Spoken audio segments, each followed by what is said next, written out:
All right, good morning, guys. This is the Boyle's Law quiz that you're supposed to be doing. Even if you have taken it before digitally on Mastery Connect or on a Google form, those do not count. This one does. Make sure you show your work. Make sure you use this key to help you. Okay. Now you can see this is the equation that we're using for Boyle's Law, and these are the 5 questions. I'm going to give you a heads up of how these equations should look. You solve them and turn them in for some credit. Okay, some of you guys haven't turned these in yet.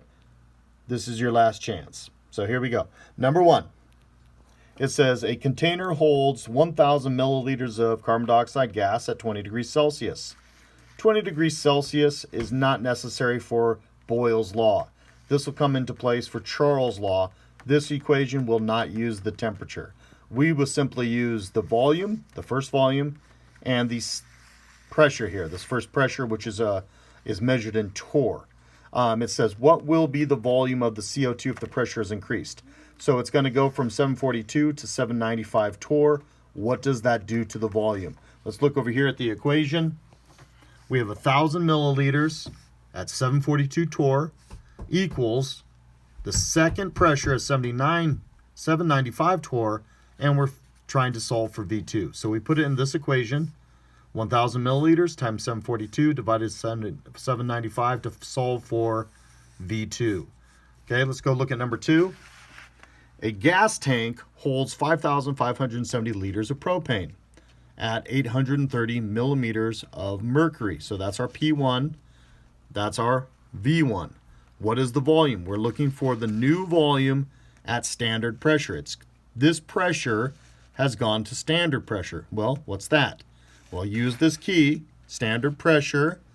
We are in units of millimeters of mercury, so standard pressure, millimeters of mercury is 760.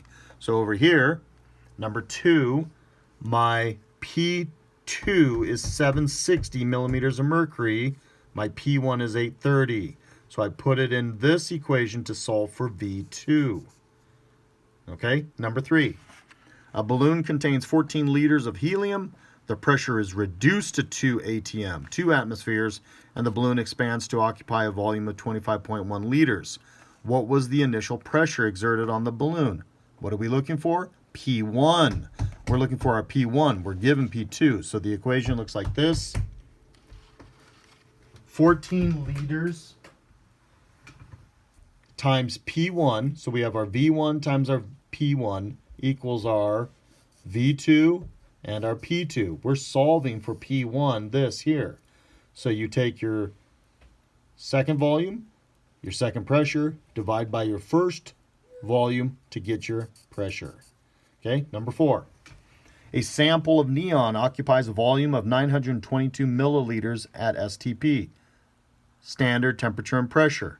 What should that look like? So we're looking for a pressure. It says, what will the volume of the neon when the pressure is reduced to 93.3 kilopascals? So standard pressure for our P1 needs to be in these units. So let's go look up here. We're looking for kilopascals. There it is.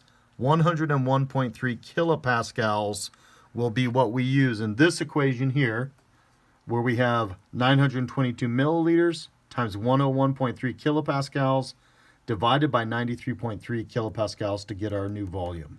And the last one, 704 milliliters of chlorine under a pressure of 680 millimeters of mercury are placed in a container under a pressure of 1,210 millimeters of mercury. So the pressure's changed. You can see it.